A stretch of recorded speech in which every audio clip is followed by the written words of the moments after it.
अस्सलाम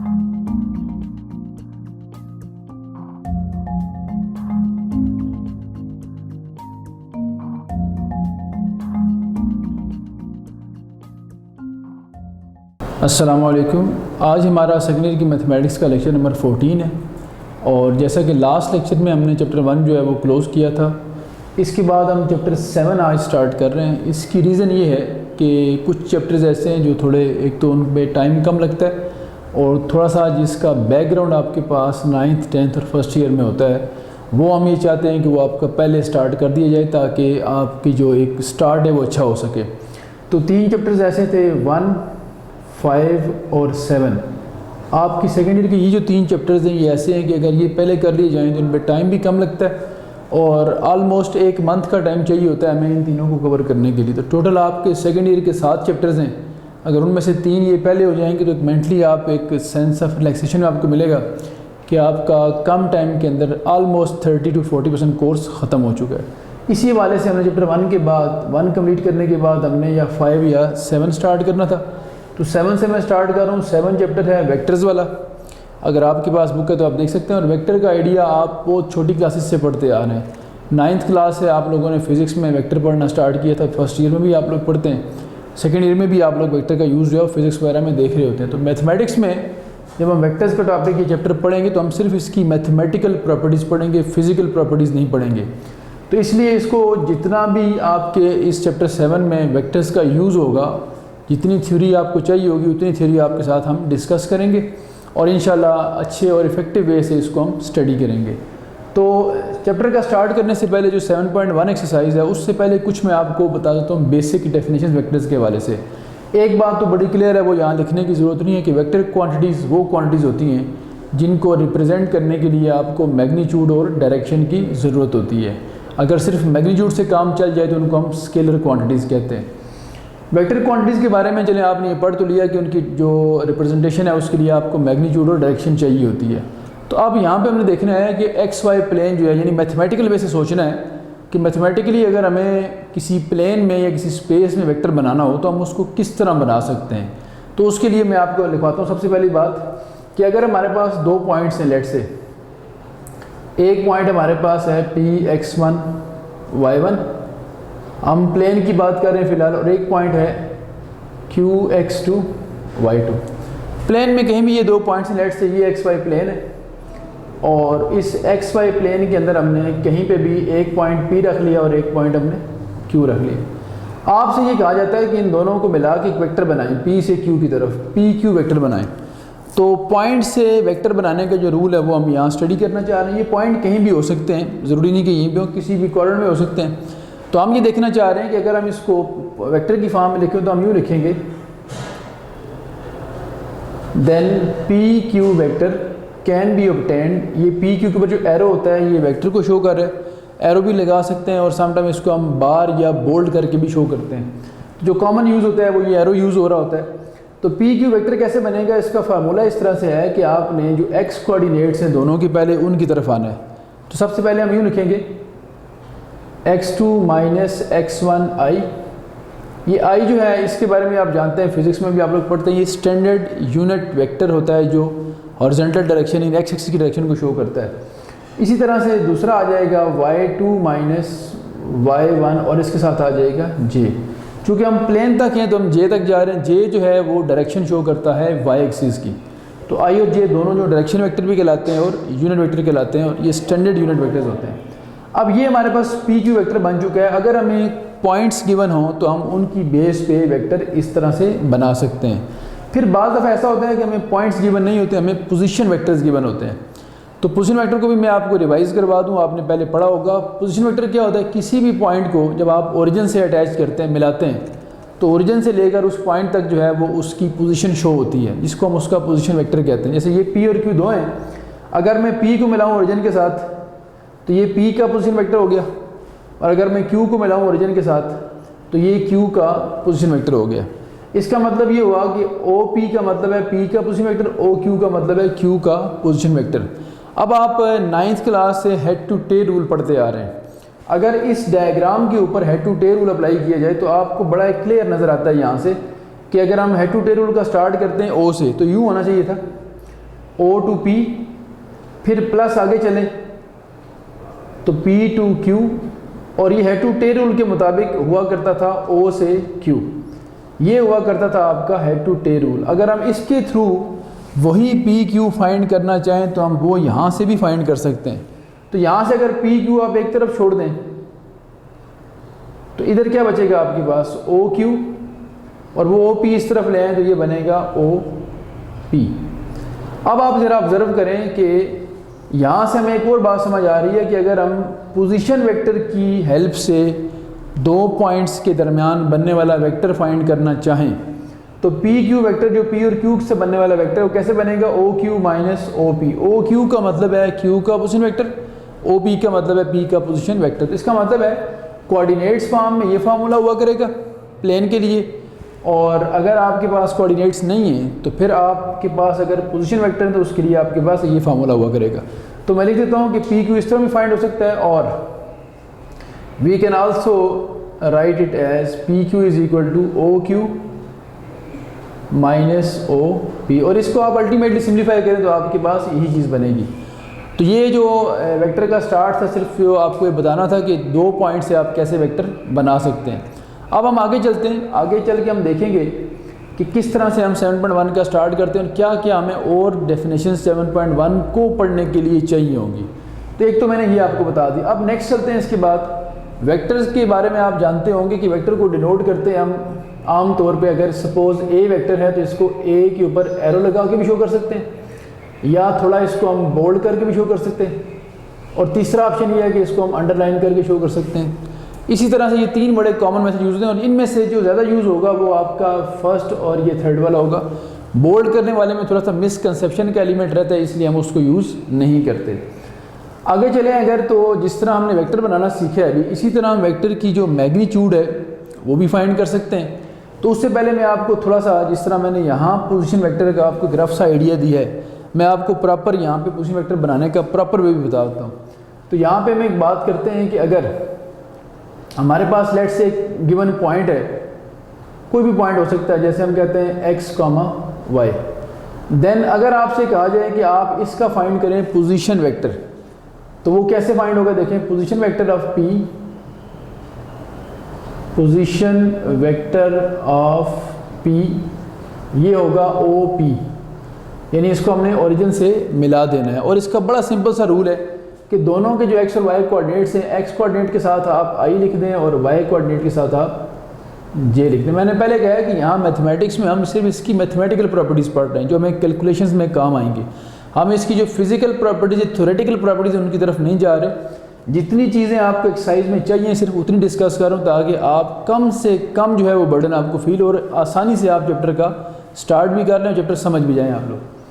तो ये हो गया रूल हमारे पास किसी पॉइंट का पोजीशन वेक्टर बनाने का। अगर मैं इसको डिनोट करता हूँ किसी नंबर, किसी वेक्टर से, स्मॉल लेटर से r से, तो आप अगर लेट कर लेते हैं कि ये r के इक्वल है, OP को हम r कह देते हैं। यूजुअली हम किसी पॉइंट के पोजीशन वेक्टर को r से या किसी और छोटे लेटर से A, B वगैरह से भी डिनोट करते रहते हैं। तो ये हमारे पास आ गया r, उस पॉइंट का पोजीशन वेक्टर। अब अगली बात आती है कि इसकी लेंथ कैसे फाइंड करेंगे। लेंथ भी कहते हैं इसको, लेंथ ऑफ वेक्टर, या इसको हम कहते हैं मैग्नीट्यूड, और मैग्नीट्यूड के साथ साथ इसको नॉर्म भी कहते हैं। तो तीनों चीज़ों के एक ही मीनिंग है, नॉर्म, लेंथ या मैग्नीट्यूड ऑफ ए वेक्टर। ये क्या होता है? क्योंकि वेक्टर क्वांटिटी आपको पता है कि उसमें डायरेक्शन और उसकी मैग्नीट्यूड दोनों चाहिए होती हैं, यानी लेंथ उसकी। तो वेक्टर की लेंथ का, वेक्टर की मैग्नीट्यूड का मतलब उसकी लेंथ होती है असल में, या उसको नॉर्म भी कहते हैं। तो आप इसको कैसे फाइंड करेंगे? मैग्नीट्यूड ऑफ r, अगर इसकी फाइंड करेंगे तो इसको डिनोट करते हैं r के साथ आप ये मॉडुलस लगा दें बार, या इसको सिंपल r लिख सकते हैं विदाउट एरो। अगर विदाउट एरो लिखेंगे तो ये मैग्नीट्यूड को शो करेगा। और इसका बड़ा सिंपल सा एक रूल है कि रियल जो इसका पहले वाला ith कंपोनेंट है x और jth कंपोनेंट है y, ith कंपोनेंट का स्क्वायर करें प्लस jth कंपोनेंट का स्क्वायर करें और स्क्वायर रूट ले लें। अगर प्लेन में है तो हम y तक जाएंगे। अगर हम स्पेस में वेक्टर बनाते तो एक्स आई प्लस वाई जे प्लस जेड के भी होता, तो यहाँ प्लस जेड स्क्वायर हम ऐड कर लेते। तो ये आ गई इसकी मैग्नीट्यूड। एक चीज़ और पढ़ लेते हैं, फिर हम प्रॉपर एक्सरसाइज स्टार्ट करते हैं। अब हम पढ़ लेते हैं यूनिट वेक्टर को और देखते हैं कि यूनिट वेक्टर क्या होता है। यूनिट वेक्टर को मैथमेटिक्स में यूज़ किया जाता है वेक्टर की डायरेक्शन को शो करने के लिए। इसको डायरेक्शन वेक्टर भी समटाइम हम कहते हैं। और यूनिट कहने की रीज़न ये होती है कि ये ऐसा एक वेक्टर होता है रेफरेंस वेक्टर की जिसकी लेंथ 1 होती है, इसलिए हम इसको यूनिट वेक्टर कहते हैं। तो हम यूँ डिफाइन कर लेते हैं, अ vector of magnitude 1,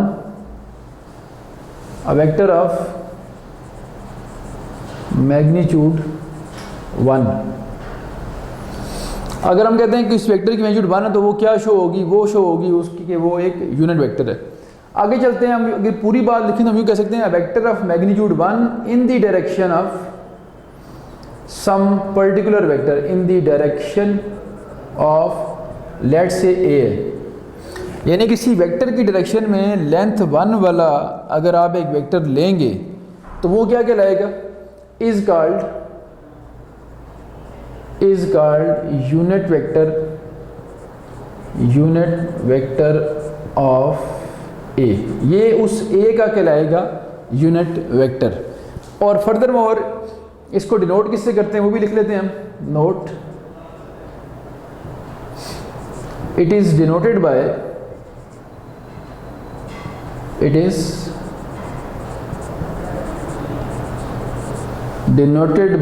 A cap. इसको ए कैप से डिनोट करते हैं। सिंपल वेक्टर के लिए आप एरो यूज़ करते हैं और यूनिट के लिए आप कैप यूज़ करते हैं। और डिनोट इस तरह करने के बाद हम लिखेंगे एंड डिफाइंड एज। और अगर हम इसको फार्मूले की हेल्प से देखें तो डिफाइंड कैसे होता है, ये देखें कि ए कैप यानी यूनिट वेक्टर जो होगा वो क्या होगा, वो होगा किसी वेक्टर को डिवाइड कर दें उसकी मैग्नीट्यूड के ऊपर। ये इसका फार्मूला है। अच्छा जी, इसका फार्मूला लिखने के बाद अगर हम इसी फार्मूले को थोड़ा सा और एक्सप्लेन कर लें तो ज़्यादा हमें बात समझ आ सकती है। मैं इसको ग्राफिकली एक्सप्लेन करता हूँ कि यूनिट वेक्टर ग्राफिकली क्या शो कर रहा होता है।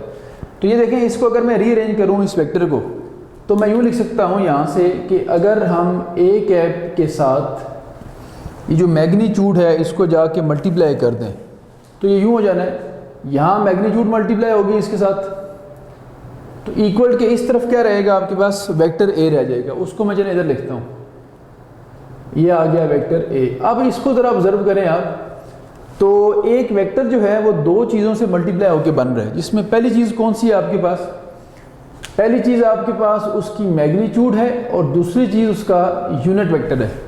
और यूनिट के बारे में पहले बता चुका हूँ कि ये डायरेक्शन को शो करता है। हमने यहाँ लिखा था a vector of magnitude 1 as well as in the direction of A. Vector किसी एक वेक्टर की डायरेक्शन में और लेंथ जो 1 वाला वेक्टर होगा उसे हम कहेंगे वो उसका यूनिट वेक्टर है। तो यहाँ से वो जो वेक्टर की डेफिनेशन है वो भी क्लियर होती है कि वेक्टर को रिप्रेजेंट करने के लिए दो चीज़ें चाहिए होती हैं। नंबर 1, जो पहली चीज़ है देखिए ये क्या है, ये आपके पास है उसकी मैग्नीट्यूड और ये जो कैप है ये उसकी क्या आपके पास, इसको हम कह देते हैं कि ये इसकी डायरेक्शन को शो कर रहा है। तो एक वेक्टर को रिप्रेजेंट करने के लिए आपको दो चीज़ें चाहिए, एक उसकी मैग्नीट्यूड और एक उसकी डायरेक्शन। अब इसको मैं ग्राफिकली समझाता हूँ। ग्राफिकली आप यूँ देखें कि अगर मैं कहता हूँ कि ये आपके पास प्लेन में बहुत सारे वेक्टर्स हैं, आप 3-4 वेक्टर्स ले लें, ज़रा आइडिया आपको ताकि हो जाए इसका। जैसे मैं कहता हूँ ये 3 वेक्टर ले लिया मैंने, 4 वेक्टर सॉरी। एक वेक्टर का नाम हम रख लेते हैं कि ये ए वेक्टर है, इसका नाम रख लें ये हमारे पास बी वेक्टर है और इसका नाम रख दें ये हमारे पास सी वेक्टर है। 3 वेक्टर ये हो गए। अब ये जो फोर्थ मैंने रखा है ये मैं एक ऐसा वेक्टर रखता हूँ कि जिसकी लेंथ हम कहते हैं इस वेक्टर की लेंथ, लेट से मैं कहता हूँ कि ये एक ऐसा वेक्टर है कि जिसकी लेंथ सिर्फ 1 है, यानी यहाँ से इसकी लेंथ या मैग्नीट्यूड 1 है। और इसको मैं डिनोट कर लेता हूँ, अगर हम अपनी आसानी के लिए इसको आर से डिनोट कर लें। तो चूँकि ये लेंथ 1 वाला वेक्टर है तो लेंथ 1 वाला वेक्टर हमने पढ़ा है कि वो क्या होता है, यूनिट। तो इसके लिए इसके ऊपर एरो नहीं लगाया हमने क्या लगा दिया, कैप। तो इसका मतलब ये एक यूनिट वेक्टर है। अब आप बताएं ये वेक्टर इस ए की डायरेक्शन में भी है, इस बी की डायरेक्शन में भी है और इस सी की डायरेक्शन में भी है। इसका मतलब ये हुआ कि एक ही वक्त में बहुत सारे पैरेलल वेक्टर्स का यूनिट वेक्टर एक ही होता है। अब इसके पैरेलल बेशक इधर आप प्लेन में इन्फिनिट वेक्टर्स बना लें, उन सब का जो डायरेक्शन वेक्टर है या वो सब का यूनिट वेक्टर है वो सेम होगा और वो यही होगा। अब उन सारों को लिखेंगे कैसे, देखें। लेट से अगर इसकी लेंथ 1 है तो मैं कहता हूँ इसकी लेंथ थी 2, ये जो बी है हम कहते हैं इसकी लेंथ है 3 और जो सी है उसकी लेंथ कितनी है 4। अब अगर मुझे लिखना पड़ गया, मुझे अगर ए को लिखना है तो मुझे पता है कि ए जो है, कोई वेक्टर जो होता है वो दो चीज़ों की कंपोजिशन होता है, मल्टीप्लिकेशन से बनता है, एक लेंथ और एक उसकी डायरेक्शन। अब ए की लेंथ कितनी है? 2। डायरेक्शन कौन सी है? R cap. तो मैं लिखूँगा ए होगा 2 टाइम्स आर कैप। अगर मैं बी लिखना चाहता हूँ तो बी क्या होगा? बी की लेंथ कितनी है? 3, यहाँ से यहाँ तक, और डायरेक्शन आर कैप है, तो ये होगा 3 आर कैप। अगर मैं सी लिखना चाहता हूँ तो सी मेरे पास होगा, डायरेक्शन लेंथ 4 है, लेंथ 4 और डायरेक्शन कौन सी है? R cap. तो आप इन तीनों में कॉमन चीज़ क्या देख रहे हैं कि तीनों की डायरेक्शन सेम है, आर कैप, और तीनों की लेंथ क्या है? वो डिफरेंट है। तो ये हमारे पास होता है मेथड। अगर मैं इन सारों में से मैं आपसे कहता हूँ कि मुझे इस ए वेक्टर का यूनिट वेक्टर फाइंड करना है, तो फार्मूला हमारे पास क्या है? Vector divided by its magnitude. तो ये देखें, मैं अगर ए का फाइंड करना चाह रहा हूँ यूनिट वेक्टर, तो मैं क्या करूँगा? मैं ए को डिवाइड करूँगा ए की मैग्नीट्यूड के साथ। तो आप मुझे बताएं ए वेक्टर कहाँ लिखा हुआ है आपके पास? ये लिखा हुआ है। कितना था ये?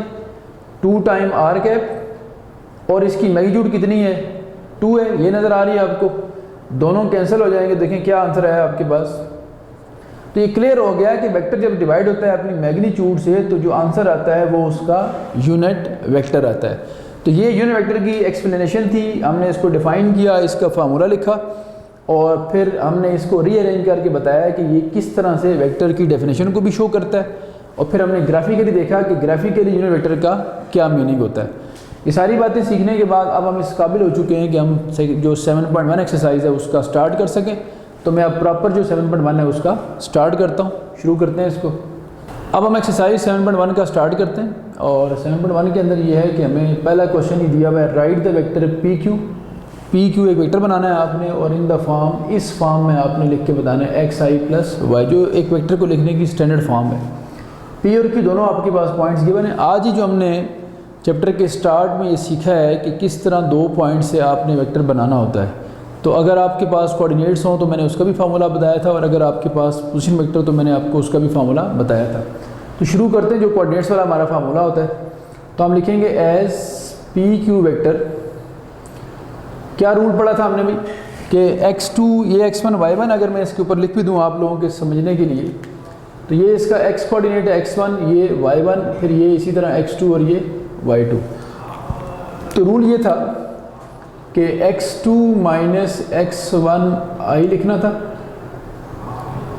और y2 माइनस y1 हमने j लिखना था। तो अब आप खुद अंदाज़ा लगा लें, वैल्यूज़ पुट करें तो क्या बनेंगे इसमें? x2 ये और x1 ये, तो ये बनेगा 6 माइनस 2 i, और ये बनेगा -2 माइनस 3 j। तो अल्टीमेटली हो गया 4i माइनस 5 j। ये हमारे पास आ गया पी क्यू वेक्टर। तो ये कोई इंपॉर्टेंट क्वेश्चन तो नहीं, लेकिन चूंकि चैप्टर का स्टार्ट है और ये आगे आपको कई दफ़ा ये काम किसी इंपॉर्टेंट क्वेश्चन के अंदर पार्शियल रोल नज़र आएगा इसका, इसलिए हम इसको लाजमी स्टडी करके आगे चलते हैं। 2 इसके पार्ट्स है, दूसरा पार्ट उम्मीद है आप लोग खुद कर लेंगे।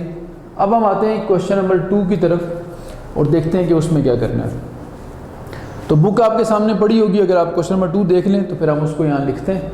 मैं आप लोगों के लिए यहाँ लिख देता हूँ और उसके बाद फिर शुरू करते हैं उसको। तो क्वेश्चन नंबर 2 मैंने लिखा है find the magnitude of vector u।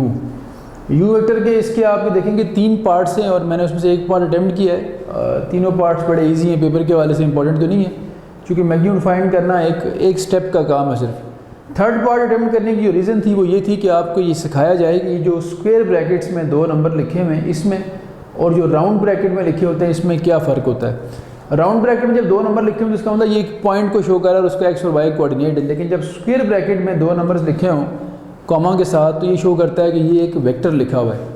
तो ये इसका मतलब अगर सिंप्लीफाई करके इसकी स्टैंडर्ड फॉर्म में लिखें तो ये बनता है 3i। फर्स्ट वाला ith कंपोनेंट होगा और जो सेकंड वाला होगा वो इसका jth कंपोनेंट है। अब देखें इसकी जो मैग्नीट्यूड है, सो मैग्नीट्यूड ऑफ u, जिसको हम u बार लगा के भी लिख सकते हैं या सिर्फ उसको हम u लिख दें विदाउट एनी एरो। तो तरीकाकार इसका क्या होता है कि ith कंपोनेंट का स्क्वायर प्लस jth कंपोनेंट का, तो 3 का स्क्वायर प्लस -4 का स्क्वायर करें तो 9 प्लस 16 कितना हो गया 25, और 25 का अल्टीमेट आ जाएगा 5। ये इसका सिंपल सा इसका सोल्यूशन था। अब हम आ जाते हैं क्वेश्चन 3 पे और देखते हैं क्वेश्चन 3 में हमने क्या काम करना है। अच्छा जी, मैंने क्वेश्चन नंबर 3 लिख दिया है। गिवन है आपको 3 वेक्टर्स u, v और w, और आपको 3 पार्ट्स कहे गए कि वो आपने करने हैं फाइंड। उसमें आपको नज़र आ रहा होगा कि फर्स्ट, सेकंड, थर्ड पार्ट के अंदर एडिशन और सब्ट्रैक्शन आपको असल में सिखाई जा रही है कि how to add and subtract the vectors. Vectors को आप कैसे ऐड और सब्ट्रैक्ट कर सकते हैं किसी भी नंबर से मल्टीप्लाई करके या उससे किए बगैर। तो ये मैंने एक पार्ट मिडल वाला चूज़ किया। सेकंड पार्ट, चूँकि ये पहले तीनों क्वेश्चन इतने कोई इंपॉर्टेंट नहीं ना, इवन आप पहले जो 4 क्वेश्चन हैं 4 क्वेश्चन 7.1 की, ये सिर्फ आपकी बेस बना रहे हैं, बोर्ड के वाले से ये इंपॉर्टेंट नहीं होते, इसलिए हम एक एक पार्ट अटेम्प्ट करके ज़रा अपनी बेस जो है वो क्लियर कर रहे हैं। अब आपने सेकंड पार्ट में क्या करना है, 2u - 3v + 4w, यानी एक लीनियर कम्बिनेशन बनाना है u v w का और उसका रिजल्ट बताना है किसके इक्वल होगा। तो मैं शुरू करता हूँ इसको एज 2u - 3v और +4w। वैल्यूज पुट करते जाएं इसमें। देखें 2 × u कितना है, 2i - 7j, -3 × v क्या है, i - 6j, और +4 × w क्या है, -i + j। मैंने वैल्यूज़ प्लेस कर दी u v w के, उनको मल्टीप्लाई करके सिंप्लीफाई करते हैं। तो 2 × 2 क्या आ जाएगा 4, 2 × 7 = 14, फिर आ जाएगा 3i और 3 × 6 = 18, फिर आ जाएगा -4i और 4j। आप इसमें देख रहे हैं ith, jth और kth के इकट्ठे करें, 4i - 3i और फिर -4i, तो ये आपके पास सिंप्लीफिकेशन के बाद सिर्फ बचेगा -3i। ये 4i जो है इससे क्या हो जाएगा कैंसिल। 14j और +18j करें तो 4j बचता है, और 4 + 4 करें तो 8j बचता है। ये आपके पास आ चुका है इस वक्त -3i + 8j। तो ये एक सिंपल सा क्वेश्चन था ये वाला। अब आते हैं क्वेश्चन 4 की तरफ, वो भी सिंपल है और थोड़ा बेस क्लियर करने के लिए तो वो भी लिख लेते हैं। अच्छा, ये क्वेश्चन नंबर 4 लिख दिया मैंने। Find the sums of AB and CD। ये जो AB और CD है इसका आपने सम फाइंड करना है, यानी इन 2 वेक्टर्स का आपने सम फाइंड करना है। और आपको वेक्टर तो नहीं गिवन, आपको 4 पॉइंट्स गिवन है। A और B भी आपके पास हैं, C और D भी आपके पास हैं। आपने आज स्टार्ट में ये क्वेश्चन 1 लिखा हुआ है, सीखा है आपने कि 2 पॉइंट से कैसे आप वेक्टर डेवलप करते हैं। तो इस तरह पहले वेक्टर बनाएंगे और फिर उसको ऐड कर देंगे। ऐड करना आपने या सब्ट्रैक्ट करना सीखा है क्वेश्चन 3 में। तो ये असल में क्वेश्चन 3 और 1 को मिक्स करके एक रिवीजन के लिए बनाया गया। देख लेते हैं इसको। तो सबसे पहले मैं बनाता हूँ वेक्टर AB। तो आपने वर्किंग रूल पढ़ा हुआ है AB वेक्टर बनाने का कि इसमें कैसे करते हैं हम, x2 - x1 और y2 - y1। ठीक है, एक साथ I लिखना है, एक साथ आपने J लिखना है। A ये है, B ये आपके पास, तो AB बनेगा 2 - 1i और +0 - -1j। तो अल्टीमेटली हो गया ये 2 - 1 1i हो गया और प्लस ये आ गया j। सिंपल हो गया ये। एंड अब आ रही है CD वेक्टर की। CD वेक्टर कैसे बनेंगे देखें, x2 - x1 करेंगे, -2 + 1i, और फिर क्या होगा, y2 - y1 करेंगे 2 - 3j। तो ये बन गया सिंप्लीफिकेशन के बाद -i और ये बन गया -j। अच्छा, यहाँ से भी आप एक बात ऑब्जर्व करें कि ये i + j है, ये -i - j, यानी इसका नेगेटिव ये लिखा हुआ है और उसका नेगेटिव ये लिखा हुआ है। तो ये 2 वेक्टर्स ऐसे वेक्टर्स आ गए हैं जो दोनों एक दूसरे के नेगेटिव हैं। अब देखना पड़ेगा इसका रिजल्ट क्या बनता है। आप सम करके देखते हैं। नाउ जो हमारा असल टारगेट था वो क्या था, AB का और CD का सम कर लेते हैं। सम जब आप करेंगे देखें किस तरह से आपके पास आंसर आना है, i + j और -i - j, ये बनेगा आपके पास। अब देखें i से कैंसिल हो गया, j से कैंसिल हो गया, तो सम इसका आपके पास क्या बन गया 0। अब हमारा तो काम ख़त्म हो चुका, हमने सिर्फ सम ही फाइंड करना था। लेकिन हमारे लिए सीखने के हवाले से एक बात हमें नज़र आई है कि जब 2 वेक्टर्स का सम 0 हो जाता है तो ये शो करता है कि वो इक्वल हैं मैग्नीट्यूड में और अपोजिट हैं डायरेक्शन में। तो मैं इनकी डायग्राम रफ से बना के आपको बताता हूँ। रफ डायग्राम बनाने को प्रॉपर नहीं है। यहाँ देखें, अगर ये AB वेक्टर था तो सी डी वेक्टर भी बिल्कुल इतना ही था, इतनी लेंथ थी उसकी, सिर्फ फ़र्क ये था कि इसकी डायरेक्शन अगर अपवर्ड है तो इसकी डायरेक्शन क्या थी, डाउनवर्ड। तो ये दो वेक्टर्स हैं जो मैग्नीट्यूड में इक्वल हैं लेकिन डायरेक्शन में क्या है, अपोजिट है। ऐसे वेक्टर्स को हम पैरेलल वेक्टर्स कहते हैं, लेकिन चूंकि ये अपोजिट डायरेक्शन में है तो हम इनको अनलाइक या एंटी पैरेलल कहते हैं। तो वैसे अपने इंफॉर्मेशन के लिए याद रखें कि इनको हम एंटी पैरेलल वेक्टर्स या अनलाइक पैरेलल वेक्टर्स भी कहते हैं, जो इक्वल हो मैग्नीट्यूड में लेकिन अपोजिट किस में हो, साइन में। तो क्वेश्चन 4 हमारा यहाँ खत्म होता है। क्वेश्चन 5 थोड़ा सा पेपर के हवाले से इंपॉर्टेंट है, कोई शॉर्ट क्वेश्चन वगैरह में आ सकता है, तो उसको अभी हम शुरू करते हैं। और जितनी बेस आपकी क्वेश्चन 1, 2, 3 और 4 में बनी है, ये सारी आपके लिए उस क्वेश्चन के हवाले से सफिशेंट होगी। तो शुरू करते हैं क्वेश्चन नंबर 5। क्वेश्चन 5 मैंने लिख दिया आप लोगों के सामने, find the vector from the point A to the origin. आपको कहा गया है कि वेक्टर फाइंड करें ए से ओरिजिन की तरफ। यूजुअली जब हम बनाते हैं पोजीशन वेक्टर तो हम ओरिजिन से उस वेक्टर की तरफ ले रहे होते हैं, उस पॉइंट की तरफ वेक्टर बना रहे होते हैं। यहाँ उसने अपोजिट कह दिया कि ए से हमने ओरिजिन की तरफ यानी कि ए ओ वेक्टर फाइंड करना है।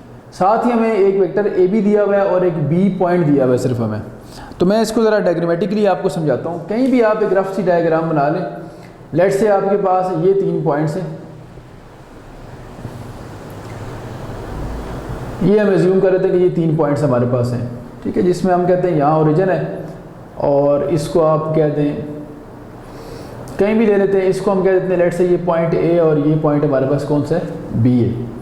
अब आप देखें ज़रा कि अगर प्लेन में आपके पास 3 पॉइंट्स आ जाते हैं तो याद रखें 3 पॉइंट्स जब भी प्लेन में आए तो हम उनसे हेड टू टेल रूल बना सकते हैं।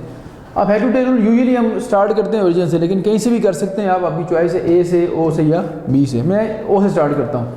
तो क्या होगा भाई, ओ से हम कहेंगे ए की तरफ, ओ टू ए, देन फिर क्या होगा A to B, O to A plus A to B किसके बराबर होगा, ओ टू बी, जो उसका असल में रिजल्टेंट है।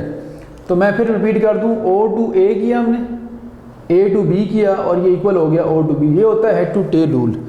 अब इन तीनों को जब हम लिखेंगे तो हमारा जो रिक्वायर्ड वेक्टर है वो असल में ये है, हम फाइंड करना चाह रहे हैं ए से ओरिजिन की तरफ, ये हमारा टारगेट है। जबकि हेड टू टेल रूल से क्या होगा, हमारे पास आएगा ए ओ से ए की तरफ, तो वो हमारे लिए कोई इशू नहीं है, ओ से ए हो गया तो हम उसको ए से ओ भी बना सकते हैं। अब हम स्टार्ट करते हैं बात यहाँ से। पहले मैं यहाँ लिख दूँ कि टारगेट हमारा है फाइंड, उसने कहा था vector from the point A to the origin, यानी ए से ओ हमारा टारगेट है। इसको हमने यहाँ लिख दिया कि ये हमने फाइंड करना है।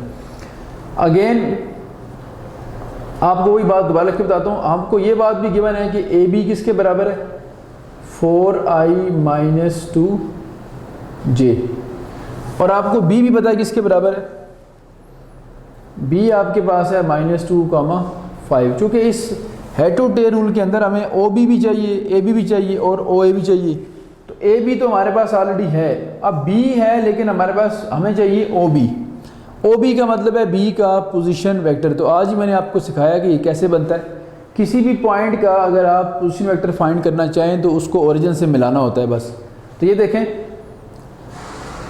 ओ बी जो बनेगा बी की बेस पे वो कैसे बनेगा, सिर्फ आपने ये करना है कि ith कंपोनेंट के साथ आई लिखना है, x के साथ i लिख दें और y के साथ आप j लिख दें बस।